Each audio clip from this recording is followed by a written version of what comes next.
Do you make checklists like when you wake up early in the morning or even the night before and have this whole plan and routine that you have to do, right? Especially if you're bipolar, especially if mental illness, it's a really great thing to do.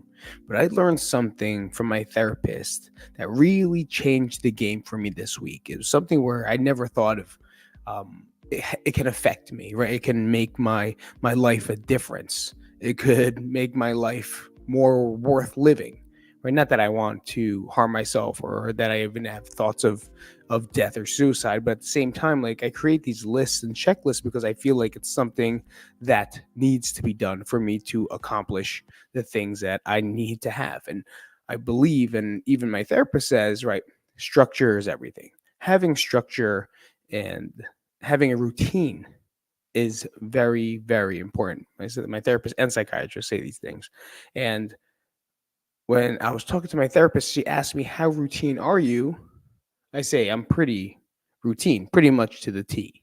And if you're like me and you do the same things that I do, and you do the same things every day to make sure that you accomplish the same things every day, especially when we feel depressed, or especially when we feel anxious, or especially if we're going through our swings, well, then check out this episode of the Mental Mobility Podcast, episode number 150.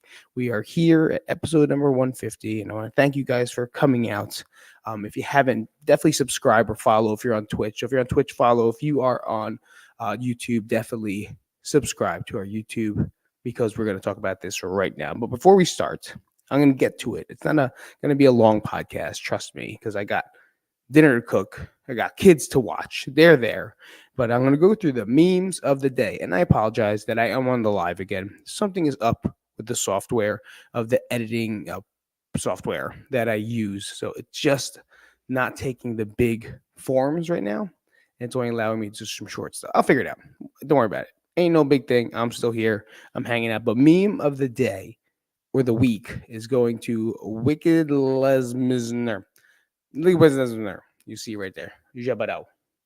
Jacabao. Baka Shakalao. Is it really? Is it not? Nope, it's not. Focus again. Oh, there it is. So it says, I'm moving different because I want different. Old keys can't unlock new doors. Think about that. I'm going to read it again. I'm moving different because I want different. Old keys can't unlock new doors. And I say this all the time when it comes to fitness and nutrition and dieting. What you used to do is not going to work, right? It may work a little bit, but for you to find the biggest potential, the biggest change, the biggest outcome of something, you have to find new keys, right? And when I heard or read that, I was like, "Ah, this is a great one," because it's true for anyone, especially right now. Everyone's trying to get ready for the summer, right? So all they're trying to, the New Year's resolution never works. So who gives a shit about that? What works is when it's like, oh man, it's summer wedding time. I got to go on vacation. Let's tune up, right? That's what everyone does. And now people go on old diets, what used to work for them, how this has happened. And all you're going to do is frustrate yourself because what used to be is no longer. Right? Even with workouts. Oh, I used to do this and I used to do that and it used to work great. Yeah, good story, my friend. What is working now? What's the new key you're using? If you did tons of cardio and now you're still doing tons of cardio and your body still hasn't changed, well, what's the problem? Do you even know? You have to find out, right? What's the new key? Maybe adding strength training and cut down on the cardio. Weird to say, right? Because that's not something that's programmed into our mind through social media and blog posts. But that's what you have to do sometimes. It all depends on the person. Everyone's different. Right? If I go out and I run 1,000 miles a day, I'm going to lose my muscle fast. I'll probably gain fat. Right? I might be a little smaller and skinnier, but I'm not going to be the same because I'm going to tear away at my muscles that I have. And I don't want that. Right? So you got to think about it that way. Same thing with diets. Oh, I used to do this diet. Okay, cool. Back when you're in 8th grade, it worked. What about now? You're 45. You got to do things differently because you've put your body through enough damage, right? Metabolic, I guess you want to say. I don't say that. Just your body just changed too many times that it doesn't know what to do anymore. So you got to reset, go through the refeeds, go through that reverse dieting process for a little bit, and then go back to your cutting phase. But people aren't patient for that. right? They just don't have the patience for it, and they want to try to go and eat 1,000 calories, and you may lose weight, but guess what's going to come back tenfold? The weight. And then guess what's going to happen?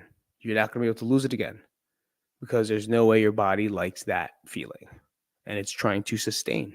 All it's trying to do is survive, right? Our body doesn't understand diets. It just knows I don't want to die. And if it feels like it's dying, well, then I'm going to slow it down to save some energy. So you can burn all you want. Your body's going to store as much as it needs to, and or break down as much muscle as it needs to in order for it to not to die, if you know what I'm trying to say. And I go at this all day long. This is not a nutrition channel. I'm sorry. But if you want to know more, comment down below about all this stuff, and I will definitely tell you a little bit more about it. But at the same time, you got to try something different and or find some guidance and help in order to find your new key. Right? If you don't got a new key and you can't make it, have someone make it for you. Open up a new door and try a different way, because that's what's going to work. What you're doing now is most likely not going to work, especially if you've been trying to do it over and over again and just feels like the same thing has happened over and over again. All right. So fight through mental health for the meme number 2 is what I'm fine could really mean. What I'm fine could really mean. Things are really hard. I'm having suicidal thoughts. I'm struggling. I'm falling apart. I need help. I need someone to talk to. I'm scared to open up. I don't want to be a burden. I'm scared to be judged. Boom. So I can't read it. Sorry. You can't read it. But this one was a good one because we all put the mask on. Right now, I'm going to keep it at this one. I'm fine. I'm fine. I'm good. Whenever someone tells me that, I can believe them. But at the same time, maybe I'll ask a couple more questions to see how you really are. Because if someone really feels good, but, I'm good, I'm fantastic, day's good, to give you a little more. If someone's just like, I'm fine, I'm good, I'm okay. Really? That's pretty, listen, I give you those answers all the time. And a lot of times I'm feeling like shit. I'm feeling like death. I feel like poison. I feel like a burden. I'm feeling guilty. I'm feeling something where I'm not feeling myself when I use those words. So next time someone says I'm fine to you, maybe ask another question. Maybe ask something a little deeper. Like, you're fine. Cool. What'd you do last night? Open up a little conversation. If they still kind of like fend away, you kind of feel that vibe, and then chill out. Just make sure they're okay. Just maybe tell them a story or do something else to get them out of their head. That's little ways you can help by maybe you can ask them to tell you the story somehow. Ask maybe the right questions. And then if not, like maybe tell them a story really quick before they run away from you and try to hide because they don't want to socialize anyway. Right? It's a tough line, but as long as you know that if someone says like I'm okay or I'm fine, we all know that's not what they are. Right? Usually they're in somewhere else. Usually their mind and their thoughts are going into a different direction. So keep an eye out next time someone says that to you. And those are going to be the memes of the week. And I hope by next week I have all the editing tools that I need to get it going and make sure it's running through. But here's the story about how to-do lists are ruining my life. So I'm a person that fairly routinely wakes up super early in the morning from 4 to 5 a.m. Right, 4 a.m. to 5 a.m. I wake up, come downstairs. I pour a cold pitcher of water on top of my head, let it run down my neck a little bit, and then wash my face with whatever's dripping down. That's exactly what I do. Once I'm done, whatever's left over in that, I'll fill it up to a glass of water, and I will drink the glass of water, and I will take 10 deep breaths while going to the restroom because I'm probably going to go to the bathroom. After that, I get dressed. I put the coffee on. I get my coffee. I put it inside, a Bustelo. I get it ready to go. And then I take the dogs for a walk. I know exactly where we're going to go. I'll wait till they both do the doo-doo dance. They do the doo-doo job, and I throw the doo-doo in the garbage. Once I come back, unhook them, put them back to their place, drink my coffee, move on to exercise and light movement. Clockwork, right? It's the same routine every single day. And that part's good, right? That part's good. But then it gets to, okay, 8:25, everyone's got to be out of the house because I drive the family around, right? So I have to drive my son to school, have my kid and my other child in the car. Then I drive my wife to the other side of town, drop her off to work, and then from there, I'm going to take the little one and get her into a park somewhere so she's not just sitting down all day long. I'm going to go to a park for an hour. And after the hour, we go home, we have some lunch, we get her ready, maybe let her watch some TV for a little bit, and then we go to school. And then we kind of do the same thing. And then after school, I pick up the kids and it's the same routine. I feel like a lot of people, especially stay-at-home moms, right? Because I'm a stay-at-home dad pretty much, right? With a part-time job. But a lot of stay-at-home moms as well with some part-time jobs go through the same routines. So I was talking to my therapist and I'm just, talking to her about how I try to be, structured and regimented. And I want to make sure I do this for my mental health. She's like, that's great. But how do you feel? And I said, I don't know. I kind of feel like I'm just working all the time. She goes, oh, interesting. I was like, yeah, but I don't want to say that because it's my family. Like I'm doing stuff for my family. This is my job. Boom. And I said that again. She's like, interesting. I didn't mean it by my job. I just meant to say, like, it just feels like I'm just always working. And then again, she goes, exactly. So I sit back. I'm like, all right, so what is it? She's like, Pete, are you happy? Fuck. Now, how do you say that you're not happy when you're taking care of your family? Does that feel wrong, right? Does that make you feel guilty? It made me feel guilty to say, yeah, I'm happy. But of course, there's not times where I enjoy what I'm doing. Who likes to drive around all the time? Who likes to pick people up? But it's like these are things that I have to do. And it's also routine and structure. And that's what she said. She goes, I understand. But when's the last time you did something for yourself? And this is where I always get stuck, right? It'll be two things, actually. What have you done for yourself lately? Nothing, right? I work out. She's like, do you even enjoy working out anymore? I said, I don't think so. She's like, it's just another checklist, isn't it? I was like, yeah. Like my workouts I'm not there. I'm usually working out, thinking about other stuff or trying to sweep the floor in between sets or organize the shelves in between sets or doing something. I'm never really there. So she goes, so if you're not there in something that you love, how are you when you're with your kids? Are you there or are you working? And I was like, fuck me. I'm working. Right? Because in the morning, I get the kids' breakfast ready. So when we wake up, I have my earpods on, listening to motivational, maybe some brain stuff, anything to study and to think and educate myself through audio while I'm moving around, fixing up the downstairs, and then getting the kids' lunches and breakfasts ready for school. And then when I set down everything on a table while they're there, I'll start making something for myself. Or preparing dinner, right? Taking things out. So am I really there? And that's the big takeaway that I've got this whole week, since Wednesday, since we talked. And it's just been a game changer. It's hard. Trust me, it's difficult, especially if you're not. I don't want to call myself OCD, right? I'm not that type of person. My OCD is bothering me. Okay, whatever. Not my OCD. My routine is broken. But at the same time, it's hard for me not to want to jump into the next thing. And that's what I'm working on now, is how to literally be present. And I'm not saying, and she was even said, she's like, no, not meditating, not being mindful, being there. Actually being present. So two things that I worked on was during my workouts, I did not clean or do anything in between sets. I stayed in the workout and I thought about everything, which was so fucking hard to not think about other stuff and try to move and do other things while doing it. Because my house is obviously behind me, right? That's where I work out. I don't work out at a gym. I can't fucking do it. It's hard for me because of time and scheduling, right? But I get it done here But at the same time, I keep trying to move on to something else. And she goes, whenever you feel the urge to want to do something else, don't.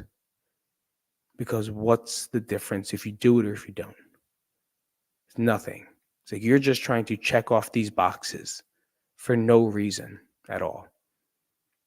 And what's supposed to be helping you is driving you crazy, actually. And it's going to ruin your life. But not because it's going to bother you. But this part gets me, right? This part gets me.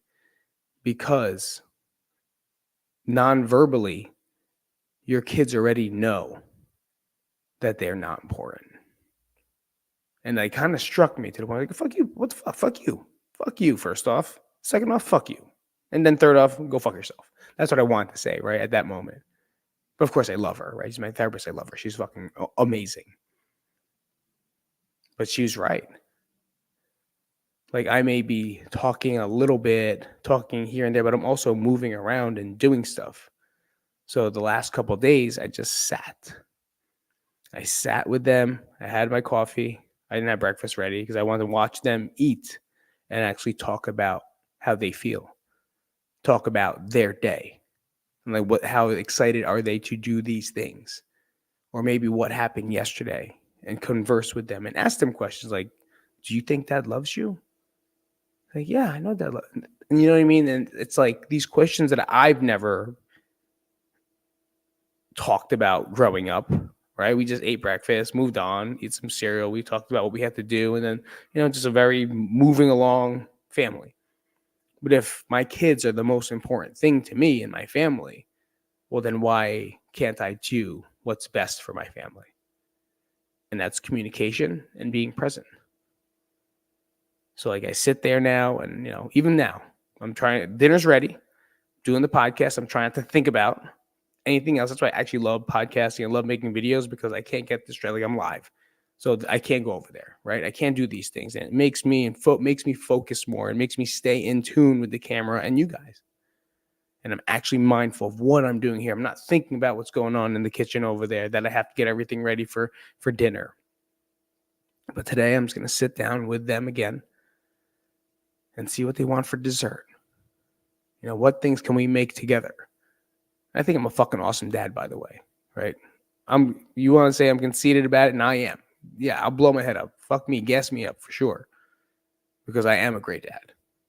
And I want to keep being there for them and being a dad for them. Because that's the best thing I can do for my family and myself. So I'm going to watch, eat, pour some barbecue sauce for them because my dinner's not ready. My wife's dinner's not ready anyway. So we'll just hang out with them and watch them eat and be present in that moment. And maybe give it a try. When you have the urge to do something else, when you're in that moment with your family, not even saying when you're meditating or when you're reading or breathing. No, when you're with your family, stay there. Right? Don't get up to do something. Don't get up to clean up while they're eating. Don't get up to clean up the stove. It'll be there. That fucking mess will be there later. Don't worry, it's not going anywhere. Take a moment to just chill out and be present with the things that you love. And the things that I'm going to do, and I've been doing this week and practice doing more, is that I'm going to be present when I work out and not rush it and try to fit it in between stuff. I'm going to make time for it. And also, whenever I'm with my family, especially at mealtime when we're all sitting together or playing Nintendo together, I want to be as present as I can and enjoying the time that I have with them through love, through joy, and through care. Because by me doing so, those are the nonverbal messages that I'm sending to them, that I love them, that I care for them, and that I'll always be there for them. I don't have to give them gifts to make them know Dad loves them.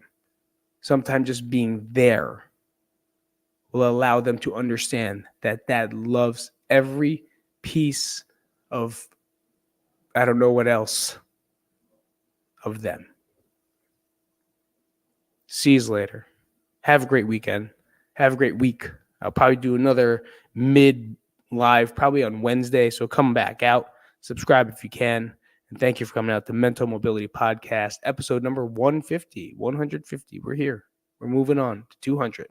I'll see you guys later. And then in May, I think it's May 29th, will be the start of season 3 of the Mental Mobility Podcast. So thank you guys so much for being supportive people. Thank you so much for coming out. If you haven't, check out the Patreon at patreon.com/Jersey to Vegas. It's actually called, I think. Is it? No, it's Mental Mobility now. So patreon.com/Mental Mobility. And you could always join our Patreon for some fun and help out the channel as you always have, and you always did, and you always can. All right. Peace out, Scouts. Till